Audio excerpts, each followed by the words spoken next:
Welcome everybody to this. I think is the final part of our four-part series with Tripad Grow, where we wanted to focus on a community of recruiters, which is in fact the majority of the people working in our industry, but I think it's extremely underserved.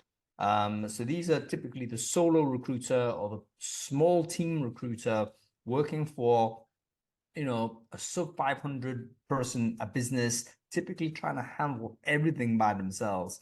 I think 80 to 90% of the people doing the job of recruiting probably are this person. And yet all of the case studies, all of the stories, all of the webinars, all of those things are with these enterprise businesses or these kind of elite type of brands with huge budgets and huge teams and huge resources. And oftentimes it doesn't land to where most of the community is. So big hat tip to our friends at Tripad for caring about this audience. They, of course, have a product that's designed for it. Tripad Grows an ATS, starter ATS for people who are moving off spreadsheets or Google Sheets for the first time. A product that's worth checking out if indeed you are still wrestling with those types of tools and you need a proper ATS. So check out Tripad Grow. It's optimized for solo recruiter, small team recruiter. Okay. So the final session today in our four-part series is talking about data-driven recruiting for exactly that small team solo recruiter. Again, data-driven recruiting is often, we have 100 images of talent intelligence teams and people analytics and all this type of stuff. It seems like, oh my God, there's a lot of resourcing behind this. What is Talent Neuron? We can't afford it. We're a single person here. We have to do it all ourselves. How do we do data-driven recruitment in that context? And that is the topic of the conversation today. So just wanted to make sure, firstly, this is a Zoom webinar, of course, so you should all be aware of how Zoom works, I guess, by now.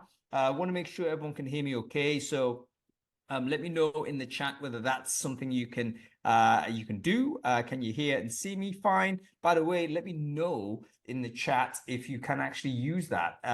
Because if not, Joe, would you be able to unlock that so everyone can use it? Thank you, Disha. That's great. Oh, by the way, when you're doing that, can you default to everyone on when you post on chat? Just want to make sure there's no like parallel conversations or back channels and all the rest of it. It kind of defaults to host and panelists, but let's make sure it goes to everyone so everyone can hear and see what everyone's saying.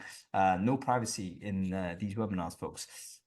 Okay, great. Everyone here, fine. Thank you, Danny. Thank you, everybody on that. Let's get on with it. Let's introduce our guest first of all. Let's go right to left or clockwise, should I say, as I see it. Hannah, would you like to introduce yourself first? Who are you? What it is you do? Yes, absolutely. I'm Hannah. I'm currently working at a 250 people big company. We have 4 different sites, some very small, just a dozen people, one office just has 2, as well as an office that has 180 people. So I feel like the topic today of like small to medium business really fits where I'm currently at. I'm leading people and culture globally. I've worked at a startup before where we grew from 20 to 50 people.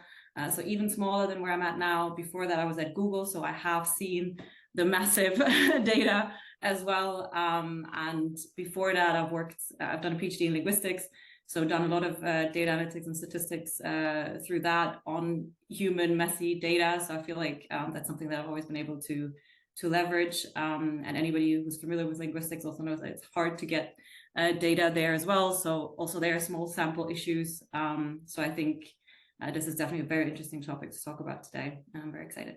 Thanks for having me. Great stuff. And Hannah, it's Hannah Noiser, isn't it, Hannah? Just to make sure that's clear. Because we had that sort of confusion earlier, didn't we, in a previous conversation offline.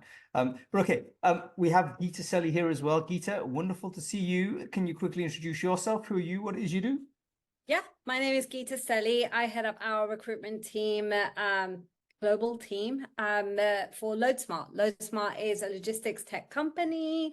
It's not sexy, but we all need supply chain. Moving more with less. Have to get in our slogans. And I've been at LoadSmart for 5 years. I started off as their recruiter. Now I head up TA.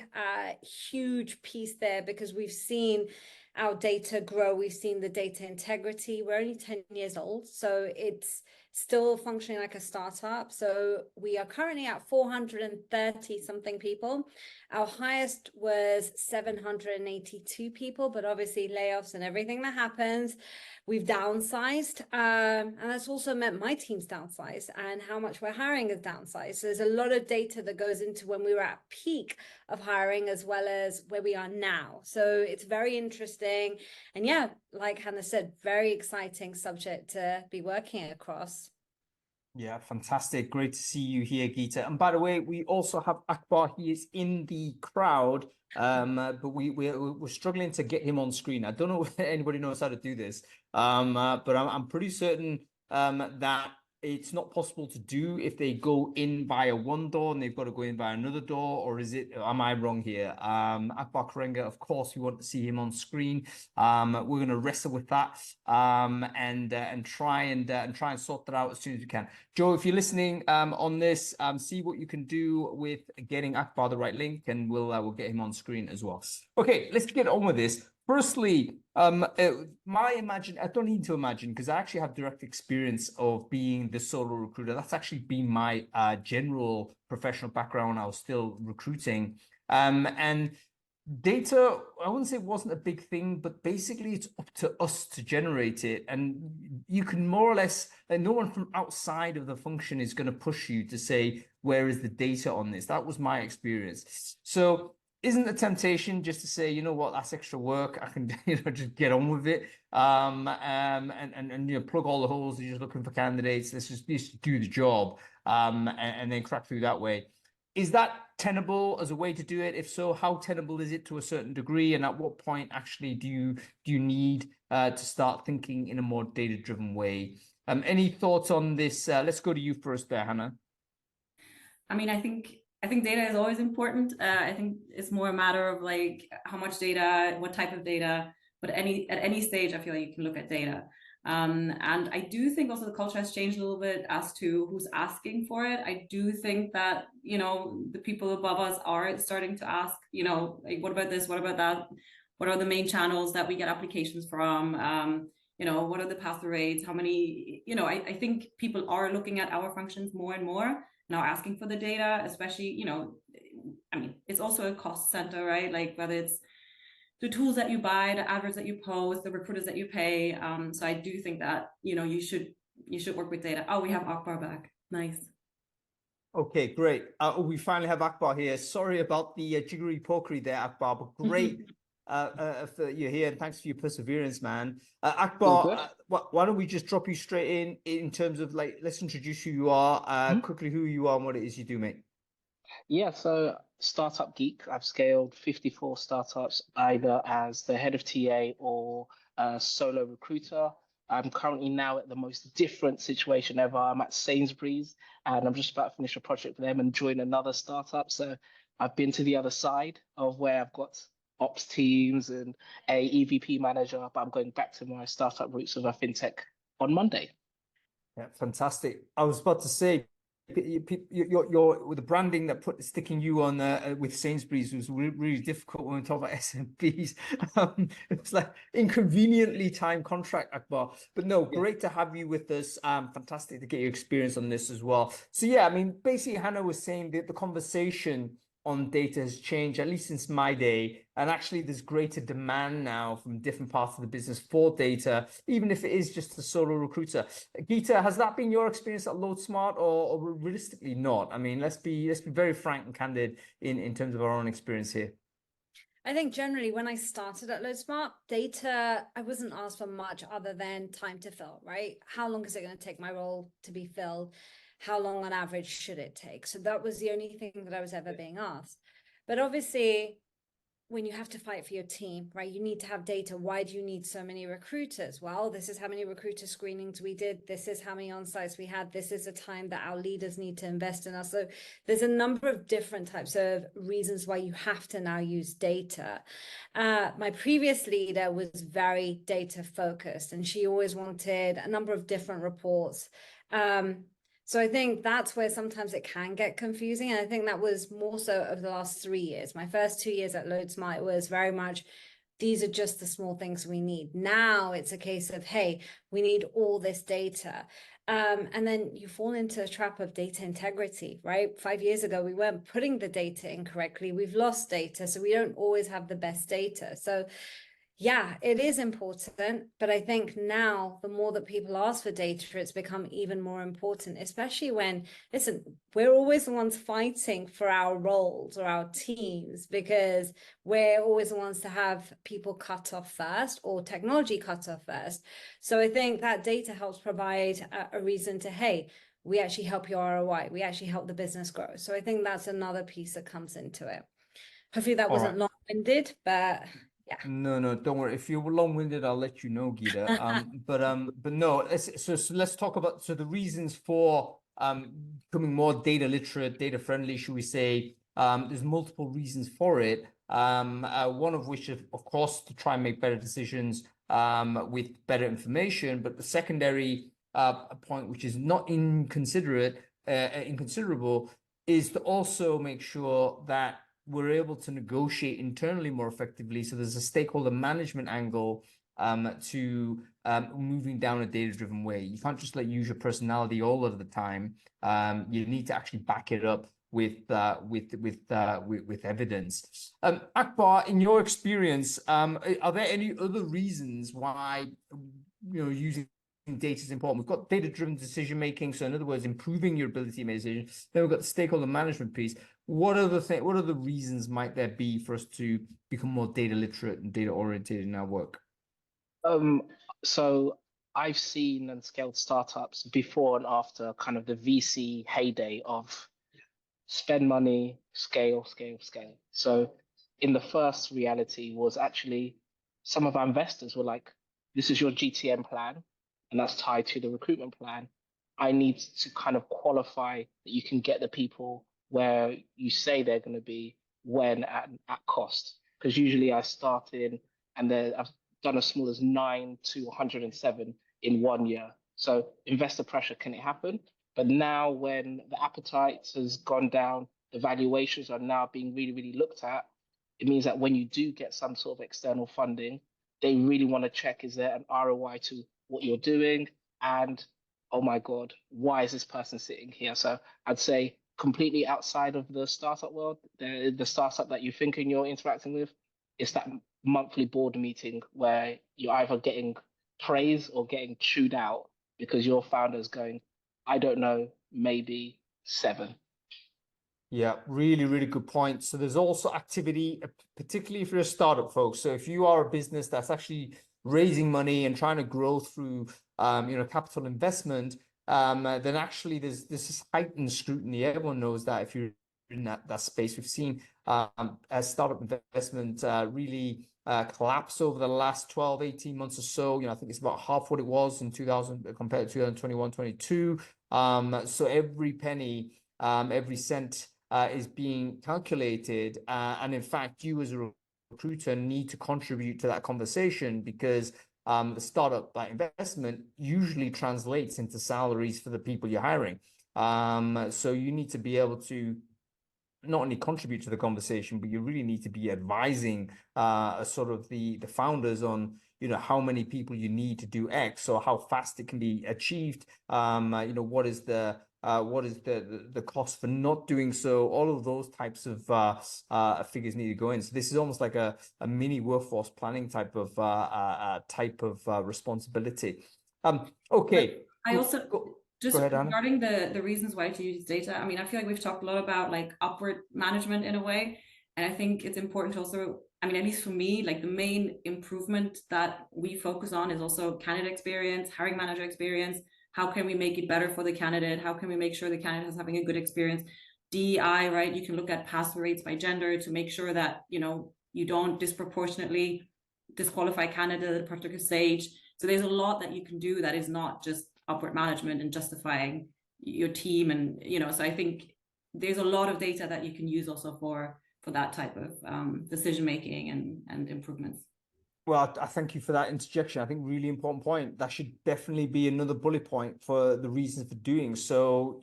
Improvement of the experience for people downstream, candidate experience number one.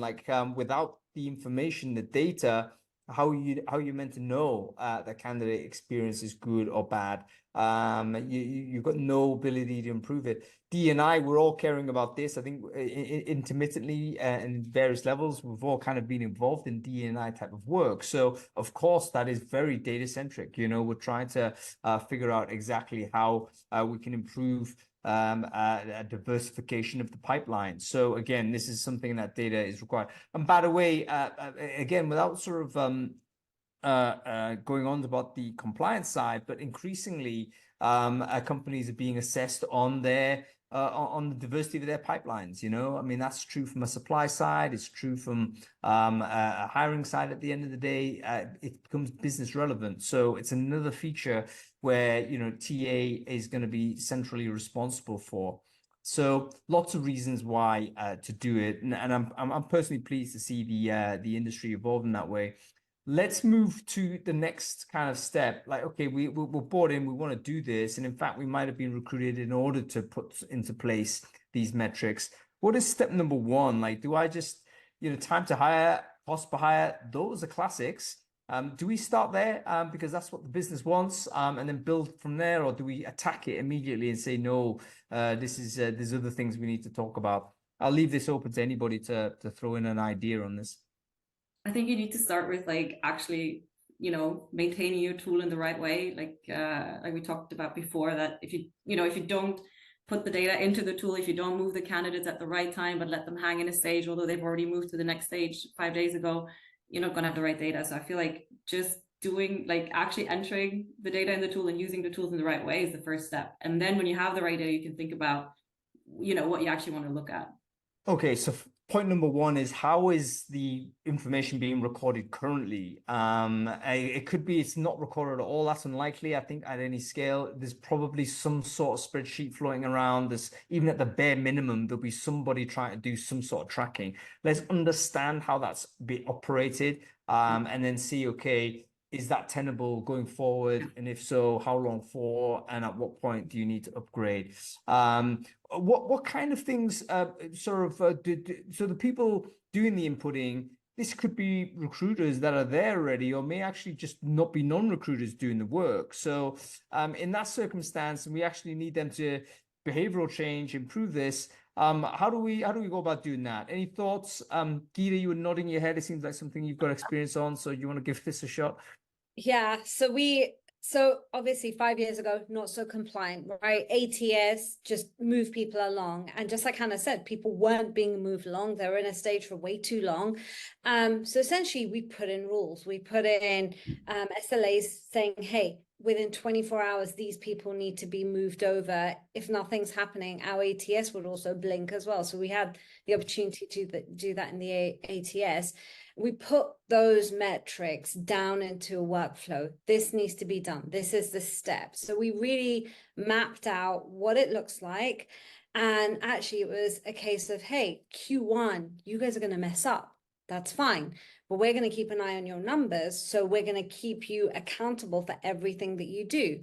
So much so that if I look at H2 of last year, our data is so much more there's a lot more integrity to it. And even if I go back, I was in their pipelines, understanding what they were doing.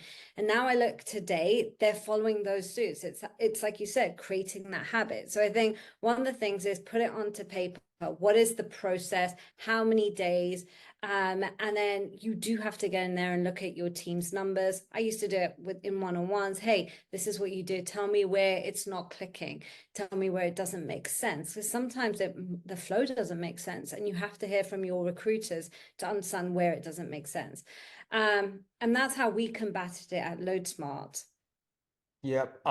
Akbar, resistance to this behavioral change, like, okay, you got a bunch of hiring managers, maybe residual recruitment team or whatnot, either not using the system or they perceiving it pretty much as a admin tool they do at the end of the week, when actually you've got to get it as close to real time as possible. What's the approach to the communication approach to get them to change behavior? Well, as in most things, I steal amazing ideas, and the first person that comes to mind is Jessica's one, and she's got a great Miro link. I'll put it in after this chat, which asks you fundamentally, what sort of business is your hiring profile for? Are you a high IP, super senior type of hiring startup at the moment? Are you a GTM focused? We've already got the product market fit, let's grow. And that informs how you are going to be hiring and keeping or retaining, and also gives you a little clue.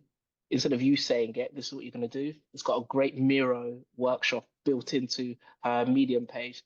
Send that to the hiring managers as well. So don't break behavior yourself. Say other people, let them move the post-its over a 20-minute session, and they're like, oh, so actually our time to hire is important, because if we're in high IP and we're doing 3 and 6 month notice periods, we've already missed every quarterly target that we have now on the first day of the month. So that's what's just. So number one, use Jessica, use her Medium article and her Miro board.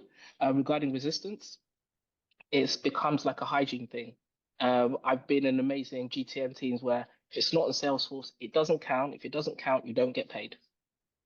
You sometimes have to be a little bit restrictive on that. There is like, why isn't it on there? What if we had an audit? Even for GDPR, I say, okay, it's 3% or 3 million, whichever one is the greater. That's the hook there. I was working at a startup. We had money from Tiger Global. We are based in Copenhagen and all over the US and all over the world. And somebody was just manually uploading CVs en masse. And I was like, that is your friend from that part of the world. Great. But this is why we give them the link. And this is why you put in their notes. Because it's on your legal entity, the Copenhagen legal entity. Straight away, the VP of Ops was like, guys, this is the last time we do it. And that was in the town hall. Yeah. Okay. Two great ideas here, Akbar. First one, I love the idea you can just drop in a tool and a framework that kind of centers the conversation in a wider scope beyond just, hey, here's a tool, you got to do your admin better, but actually creates a setting whereby let's think about the company and let's think about what the hiring approach is, and all of that may then plug in to the behavioral change. You're not forcing behavioral change one-to-one. You're trying to just introduce a kind of a third space, really, where people can come in and enter and interact with. Miro board, generally very interactive, collaborative, whiteboards, what it's there for. And people can come to their own kind of conclusion to elevate the importance of recruiting. And the second point you mentioned was obviously this compliance. Compliance, I think, is important, but obviously I think that's a big stick you want to wave at the very end, because typically people I think the better approach is not the better approach, but the way in which you get long-term commitment is probably using the Jess approach, isn't it? To get them to come to the conclusion themselves, and then you can underline it with a compliance threat. Hannah, you got any thoughts on this? Like any additional things, tips that you could say, okay, here's what worked for me with regards to behavioral change on people you need to operate the system? I think keeping them close to the pain. So for example, time to fill, right? Very easy metric. But when you really feel the pain of the hiring managers and the teams who really need a person, who are struggling, their workload is high. So I always make sure that my recruiters have, weekly touch points with every hiring manager. And so they know what's happening in the teams. I think keeping that relationship close so they understand the pain and the pressure for that team, and understand that, okay, we want to really have a time to fill of, 60 days or whatever it is. So I think, keeping them close to the actual pain, I think, is important, and just showing them that the data can actually help them make better decisions, improve the process, make it better for themselves, smoother for themselves, better for the candidates. So just showing them what the data can achieve in the end, rather than just like data for the data's sake. I mean, I've experienced also a situation where it's like, oh, fill in this Excel file with all this data, and it was like 10 tabs of like data, and then it was just there. And then every month we updated it, but nobody did anything with it. So I think it's very important that you show your recruiters what you're doing with it, and how you're changing processes, and how you're changing also their day-to-day, and how it can also make their life easier and smoother and better. So okay, really good, Hannah. No, I love that. I mean, basically, the idea of just the transparency is your friend, because it's going to help you manage those relationships, to tell people what's going on. Don't think you got to just be in a black box and just deliver candidates out of that box. You're going to make it super transparent. Activity, what you're doing in terms of even, in fact, especially when things aren't going well, that's exactly when the transparency helps, because you can say, look, we've emailed 1,000 people, and generally speaking, the feedback has been this job is not competitive salary-wise or wherever it might be. Here is the emails back. That's information, that is the data, that is information that you can use to help you redesign the job or find another way. So sell the pain, so to say. But also the final point you made, which I think is excellent, which is you got to connect the data collection and the behavioral change to actual sort of outcomes that improve, their lives. So, for instance, we're asking them to change one thing here, but we also want to let them know, or perhaps even have them experience it, that change will manifest in a different part of the process, which will be better in terms of results. Whether that's hardcore SLA it to say, you know what, you do this and you get better service from recruiters. That's one technique. Or it is simply a case of, look, this gives us more information so that we can then go and be more accurate on our searching, and then improve the quality of the candidates that we're putting through to process, and all those types of things. So I think these are really powerful techniques. Okay. Let's move on to talk about how we go about collecting the data. So let's say we have one metric that we think, okay, this is an important one.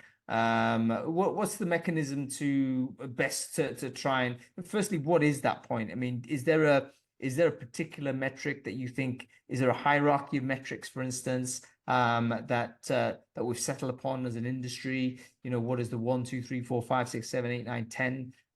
There probably is some sort of big hierarchy, isn't there? So does anyone want to give that a shot? I mean, Akbar, you're nodding your head on the hierarchy side. I mean, do you want to just throw a few out there? Yeah, so I like to work backwards. So start with what will quality of hire look like 6 month plus.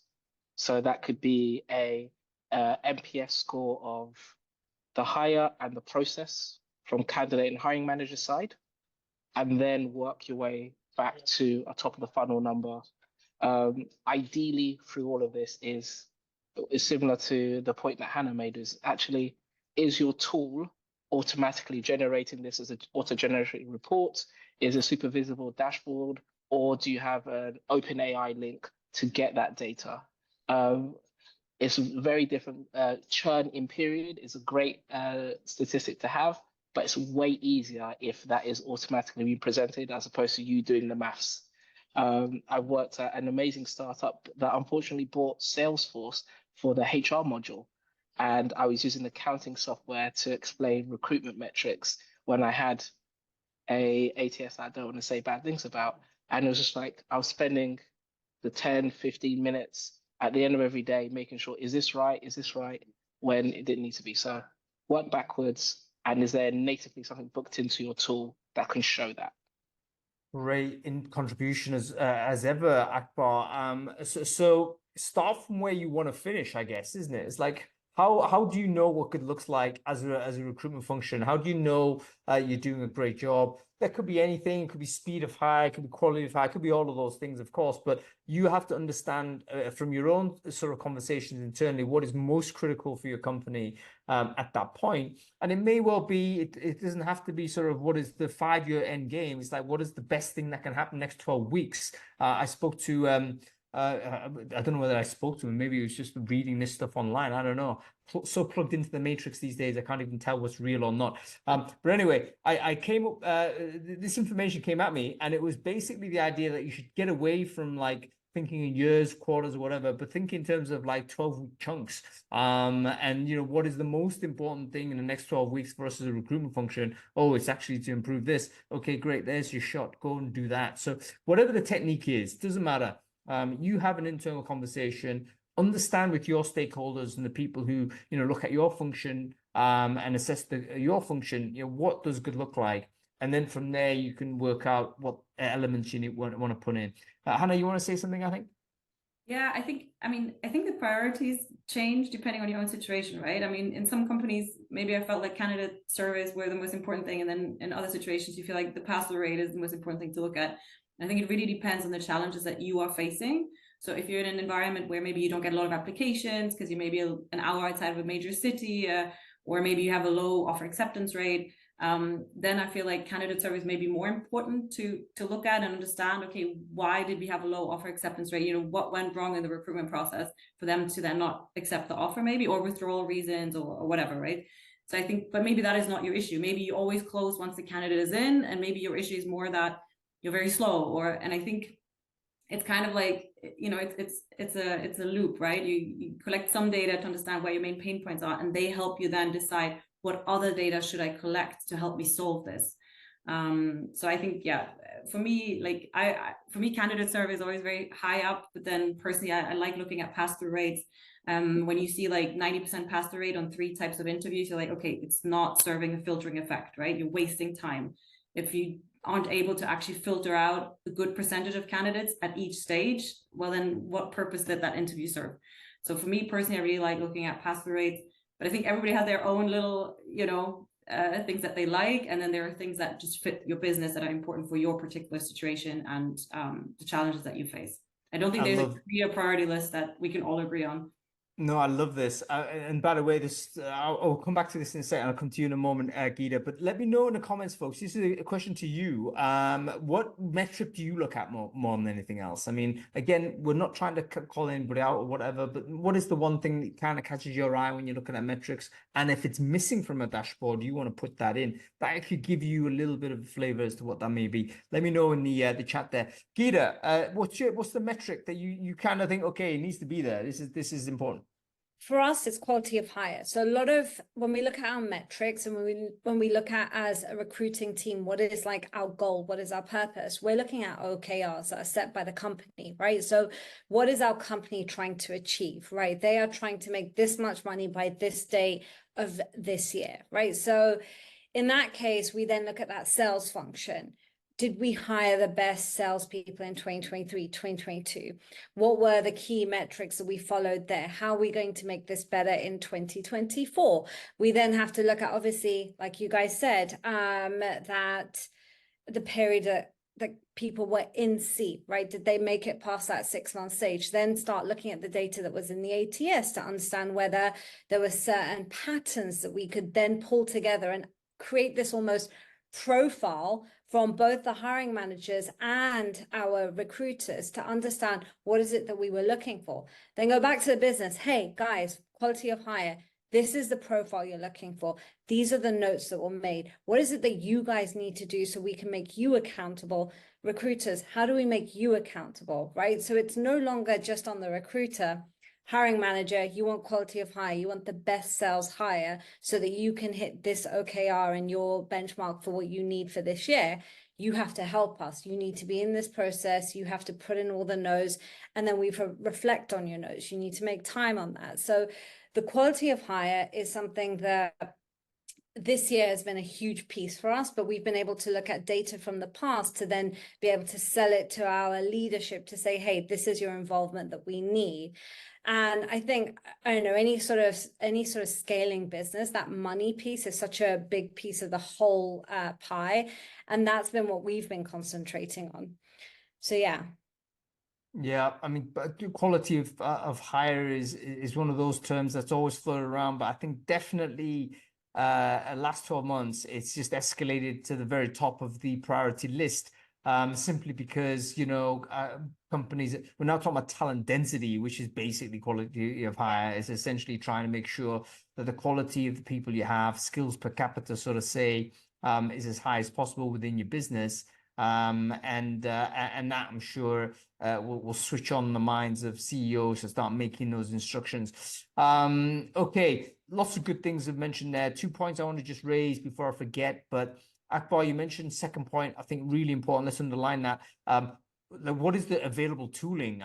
Because sometimes if you think, hey, you can't just like independently think of dream up a metric in isolation of the tooling available, because you might find yourself wrestling with like masses of extra work that is like just impossible to figure out. It's similar to your critique, Hannah, which is what is the local circumstances in terms of the, you know, what are the pain points? Similar deal. It's like, again, these things don't operate in isolation from the context. What is the reason why you were hired? That's probably a good way to think about it. If you are a solo recruiter, chances are you were the first recruiter in which case, okay, why? Why was that?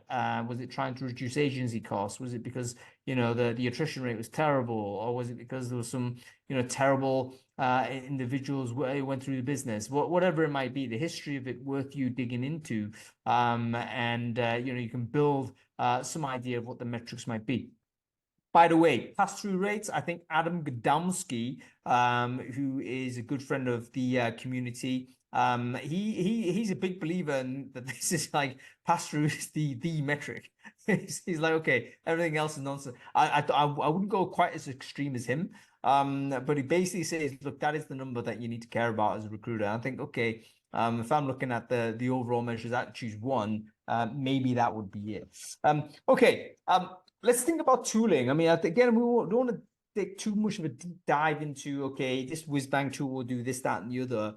And broadly, data can be collected in any form. But how do we settle on something that's usable and okay? And do we think about who else needs to see this? So for instance, the data that we capture that are going to drive our decision making, how much of that needs to be available to other people in the business, and does that drive our decision making as to what tool? Thoughts on this? Again, open to anybody. I can go over our ATS. I mean, that is our tool. We live in our ATS, right? And the ATS is queen. Anything that's in there, that's what it is. So we have reports whereby we'll send some of those summary reports to our leaders. And actually, it was at end of last year where we sat down with leaders. What information do you need? What information does your team actually need? Why do they need that information? So what we learned was they don't need that much data. There's just snippets of things that they need. So we were able to, through our ATS, break those down and send those reports to them, which has been awesome. But my team, just like Hannah said, for the sake of transparency, they can see all the data, and we'll go through that and we'll work through that. In the past, a lot of our leaders had too much data and they would make up their own stories. It's like, when something happens and you make up a story in your own head and it means something completely different to what's there. That's exactly what was going on. So that's why we shaved a lot of that data away so that they don't make up the stories, and almost allowing us to control the narrative as well, right? There's a reason why this happens. This is what we look at and this is why. But that takes a lot of you and stakeholders to really have those conversations and for them to be open to that conversation. So yeah, our ATS is our queen. Yeah, I think that's the ideal, isn't it? ATS does everything. But Akbar, I think you mentioned a few situations where that often isn't the case. You go into a situation, that procurement decision has been made by somebody else, or you've just been bequeathed by it, particularly if it's an emergency situation, you've just been dropped in. And you got to wrestle with what you got. So what do you do, man? I mean, you've got a tool that's inadequate for what you want. I mean, do you introduce a new tool? Do you just do the best you can and change what you can report? Oh, Akbar, I think you've muted, bro. Yes, fantastic. It's only been 4 years of Zoom calls and I'm still getting used to it. So what I would suggest is kind of mirroring the town hall experience that your sales and marketing do when they present for their team. So it could be 2 or 3 key nuggets that you've got your slide for 5 minutes that gives you your snapshot what's happening in recruitment talent. And then those are the like, I had great marketeers who distilled 70 channels into these are the 3 or 4 key figures. And sometimes you need to manually do that and just present it on that deck that goes around your leadership team. If there is a hack that I suggest if you don't have a good system is ideally it has a export CSV function in some sort of way, and then plugging that into something like Looker or a free BI tool. MetaView is also one there that can just create visualizations from raw data. But this is definitely not the ideal because you start getting inconcurrent data because you're doing one-way download, and also you're just repeating it again and again. So it's just that download CSV function. Also, if you've got a friend in the engineering or data team, buy them a coffee, buy them a drink, and say, okay, right, if I was to plug in a JSON XML file into this API, what could you do for me? And you'll be surprised that initially with their experience or maybe with the core product that you're building a division, you've got, oh wow, this amazing thing here. That was what happened at Storyblock. We were a CMS system. We were scaling really quickly. And then Derek, one of our BI engineers, he was just, I don't get what's going on. Can I do an afternoon's work for you? And I was like, yes, please, Derek. So people, CSV to download, put it through MetaView or Looker, and I pray for you if you need to do it manually. I think, yeah, relying on the resources within the company that maybe, you know, maybe it's not obvious that you can actually ask people in your PMO team or engineering team, depending on what company you have. But usually there are people out there who are really good with this stuff. And so you can ask them for help. I had an engineer once helping me write, like, you know, machine learning type of stuff to filter through 1,000 applications we got for a job, and helping to rank them a little bit, and you know, because we're so overwhelmed by the amount. Now, for example, my current company, we have somebody helping us with like really nice Excel, fancy, I don't know what analysis stuff where you click a button and it just all happens. So there are people out, even if you yourself are not very good with data analysis, there are people usually in your environment, in your company that can help. So I think that's definitely really good advice, to make sure you actually look around. I do want to also mention though, like, just because the topic is on small and medium businesses, there are still companies out there who don't have a tool and who work in Excel. It may sound like it doesn't exist, but it really does exist. Even companies of 150, 200 people. And for them, I think, try and get funding, try and get money, try and get budget for, you know, to buy a tool, even if it's a simple tool. If you can't get budget for it, even within Excel, there are things that you can track quite easily. Just try and think of like what's tenable. Like if it takes 3 hours a week to maintain, probably it's not the right thing. So pick like the 2-3 metrics that don't take a lot of time, and just keep track of those and use those to help you improve. But ideally move to a tool that, you know, saves you a lot of time, and you know, you can just do a lot more with data once you have a tool. Yeah, and I think this is where the ATS, we have to go back to the ATS, don't we? Because it is the thing that we're going to be staring at more than anything. This really depends on where you're at with it, and whether you intend to swap in or out, whether you have capacity to do it. Most modern ATSs, I would say, have a reasonable reporting suite if you're starting from scratch. Those, I think, if you're not there yet with one of those, it's worth upgrading. If you're not and you can't move in terms of this, I wouldn't underestimate things like Excel. Even, you know, we spend a bit of time knocking it, but with regards to, you know, the advent of Microsoft obviously rolling in a huge amount of a natural language input into Microsoft Suite, we should be getting to a point where, in fact, we can get outputs that, you know, previously it would take some strong data visualization, data analytical skills to get. So we'll be getting there. Regardless, we as recruiters do need to become more data literate. And I think that is maybe one of the barriers that's stopping us from being data driven in the first place, is because, you know, it's been a bit remote from the work we do. If you imagine, you know, we start off with our primary device maybe being an email. Back in the day, it was a phone. It wasn't particularly a spreadsheet. It wasn't particularly looking at numbers. How do we become more data literate? How to become less fearful of data, so to say? Are there techniques that you guys have come up with for that? Or, you know, truth be told, has it always been sort of in your personality and you know, inherent skill set to embrace it? So what are your thoughts on this? How does someone go from I'm kind of not comfortable with data to being a bit more comfortable? I mean, I can start. I was not someone that followed with data at all. Like someone told me, hey, here's an Excel sheet, do this, and I'd be like, I don't remember what to do here. I'm not someone that easily used to look at data, and it actually took me really being curious and really diving into numbers and trying to understand what the story was, right? So my brain works with what is the story? What story am I telling here? And that's how I looked at data, right? What is the story behind the data? What is it telling me? What is it that I would tell other people?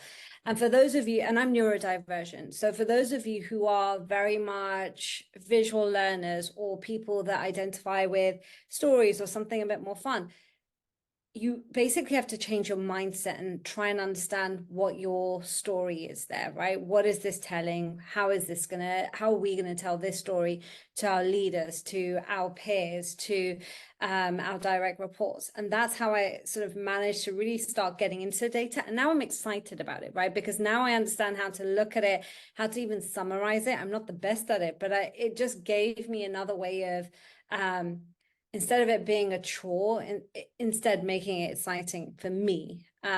So yeah, that's how I kind of overcame that battle. I think it's important that you find people around you who kind of like, I don't know how to say it in English, but like pick you up where you're at, and to really also be honest about where you're at. Because sometimes, you know, I can see two people sitting next to each other and one person explaining to them, this, you know, you do this, and I can tell from the face of the learner that they're like 10 steps ahead, you know? And so I think it's really important to be very honest, just say, I don't follow. I'm sorry, I still don't follow. Can you go back? I still don't follow. Please go back another 3 steps and 3 more and 3 more and 3 more. And try and find these people in your environment who can like just teach you, help you, show you, and make sure they start where you're at. And don't be afraid. Like anybody can learn the simple stuff, you know. It's just a matter of like the right person picking you up. Yeah, really good. Akbar? Yeah, so I'm dyslexic, and one of the hacks that I've realized was adding, is it a layer on top? Is it a template that separates, in my brain, the which is a raw CSV file, to, oh, this is what I want to do with it.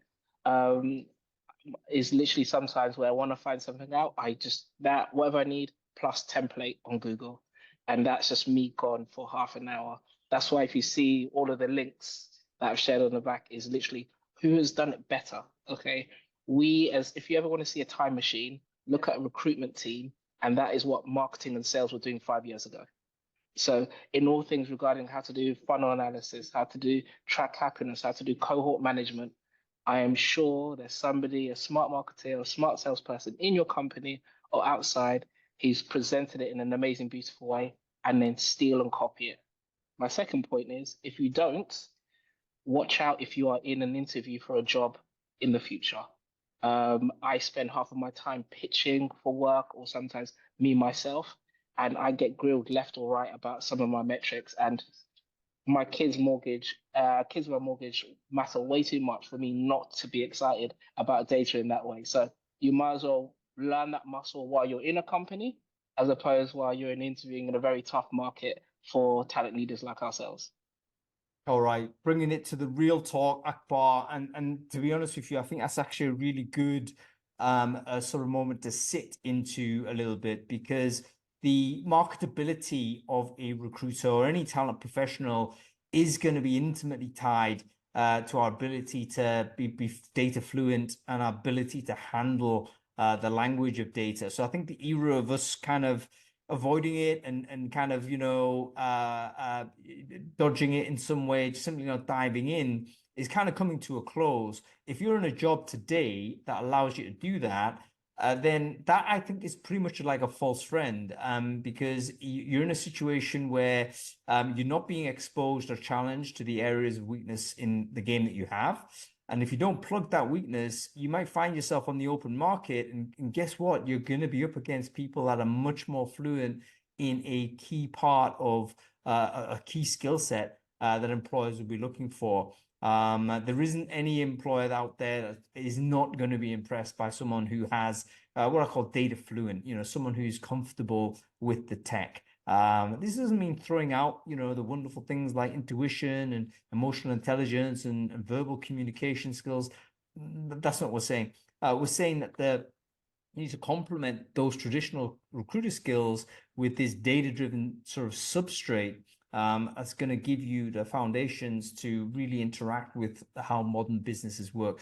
I think it's not dissimilar to being like internet fluent, let's say. You know, folks who are listening to this that were old enough to be around pre-internet doing the world of recruiting, there were recruiters that were like not fluent with the internet.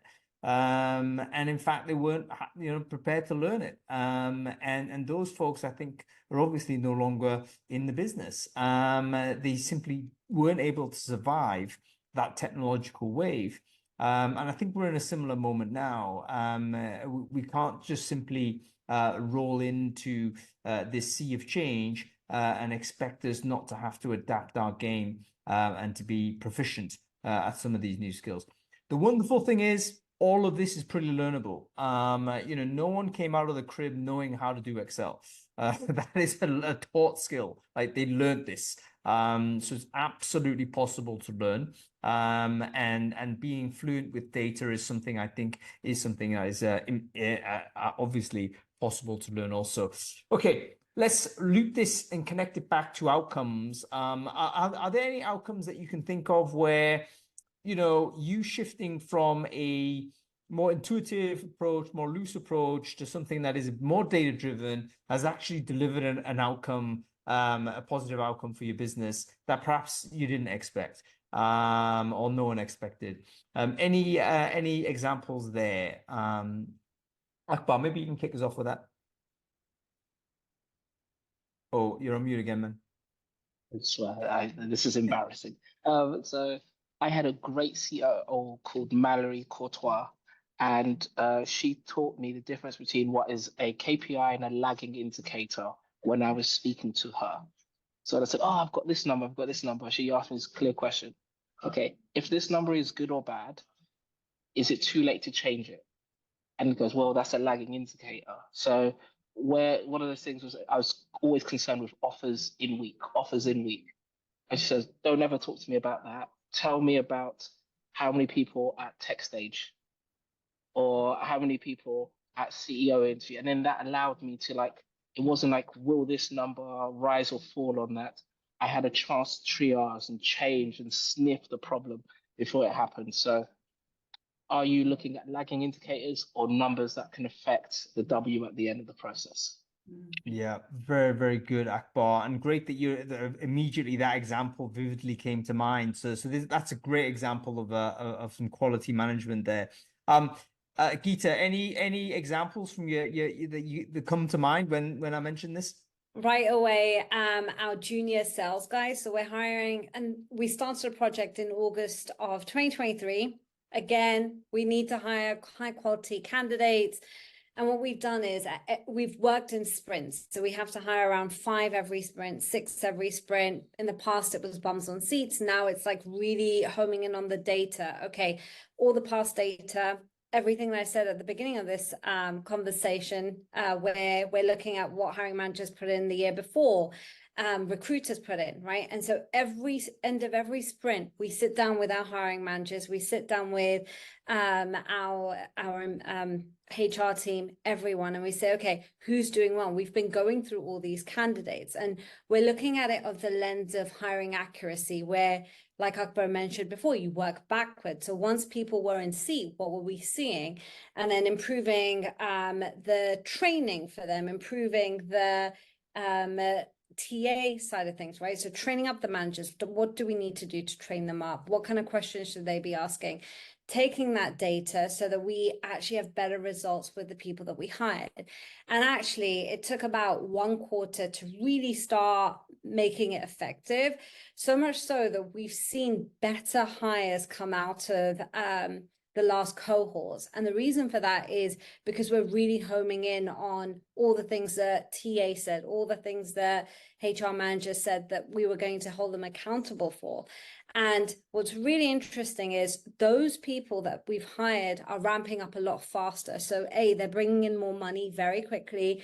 B, they're actually passing that 90-day stage, which has been really awesome for us to see, because I remember my CFO said, hey, if Salesforce or Google haven't figured it out, how are you going to do it? And I'm like, I'm not. We're going to do it together, and we're going to figure out what works for our business. And I think for a smaller business where we need to hit those numbers, it's been really, really successful and really nice to see it work because we work together.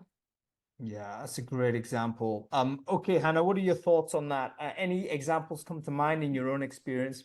Yeah, I think it's many small outcomes. I don't think it's like, oh, we saw this one data point and we changed this one thing and then like magically this huge, amazing improvement. I think a small example, I remember a couple of years ago, we were really, really slow on the challenge stage, like time in stage was extremely long during the challenge. And clearly it is a bit longer because, you have to send a challenge out 7 days before or whatever, but it was like excessively long. It was like 3-4 weeks. And then we started to look into it, like, why are we being so slow? And the issue was that the hiring managers were not required to have a challenge ready for this role before the role was kicked off. And so candidates would like come into challenge stage, and then it was all of a sudden like, so where's the challenge? I need to send it out. And the hiring was, oh, I don't have it. And this week is super busy. I'll get to it next week. And then we just changed our kickoff document. It was like a requirement for us to post the role that the challenge was ready, everything was ready. So it's these many small things. I feel like I'm not sure I can give an example of like this one thing that then this huge outcome, but I think it's these many small things that you over time improve and tweak and just get better and better. No, but I think that's a great example because it's an example of, if you like, a hidden problem that wouldn't be exposed without the data collection. Without sort of without collecting that information and then figuring out, oh, here's why it's slowing down because this thick contingency has not occurred. That suddenly enables you to do a massive improvement. And that, by the way, the improvement there is in all kinds of places. Candidate management effort goes down, candidate experience goes up. You can imagine that maybe even the performance of the candidate at the assessment will improve because they're getting the assessment at an expected time rather than, oh, by the way, it's actually 3 weeks down the line. And then by that time, the person's refocused elsewhere, dropping an assessment back in. Of course, the performance is going to be worse. And I think it's also better for the hiring managers because I think at kickoff, they actually realize the effort that is required. They're in the middle of writing the job description. They can then write a challenge that matches this job description rather than being confronted with it 6 weeks down the line, when the pipeline has progressed that way. And I think also for them, it's a nice experience to just do it all at once, have it nicely done and not us coming, knocking at their door again 6 weeks later. Oh, by the way, there's still a big task that you haven't done yet. Yeah, exactly right. Okay, folks, let's finish off with just a couple of recommendations or a recommendation each to people listening to this conversation. They're a solo recruiter. Maybe it's their first time as a recruiter internally. We've all kind of been the agent person that's had to, flipped into in-house. Oh, no training in terms of what data and analytics or whatever. None of that. We're just starting from zero. What's the one bit of advice you'd give that person, apart from listening to this webinar, following you guys online, and availing yourselves to the chat sort of distribution that Akbar in particular has been sharing with us? One bit of advice to that person. Let's go clockwise. Geeta, you first. I mean, my biggest thing is be patient. Try and learn everything you can from your leaders. And build allies that can help you from other departments, like Hannah and Akbar both said. So be patient, learn, and build those relationships. I think that's a key thing. Yeah, fantastic. Akbar, real quick. Use Notion. Even for your own personal needs, there's a bank of resources and templates there that show Buffer's playbook or this amazing EVP or this sales CRM. Just use that to organize yourself. And then if your company does use Notion as a system, great. But I love using that. I even arrange my son's pickups with my ex-partner. So Notion is a great product. Yeah, and it's broadly, I think there's a lot of features even on the free tier, isn't there? So there's something. Yeah, absolutely. Do check it out. Okay, Hannah, take us home. What's the one bit of advice you'd give? Just that no starting point is too small. So if you haven't used data before, even if you just start with like time to fill, when did I post the role? When did somebody sign for it? Even if you just collect that and start there, it's a good start. Don't feel like you need to do the whole, crazy, I don't know, just start somewhere and don't be afraid. Fantastic stuff. You've got to start somewhere. Starting small is the right place to go. Okay, that's about it. Thank you so much for watching the show. Hope you've got some information from it and got some inspiration as well. I certainly have.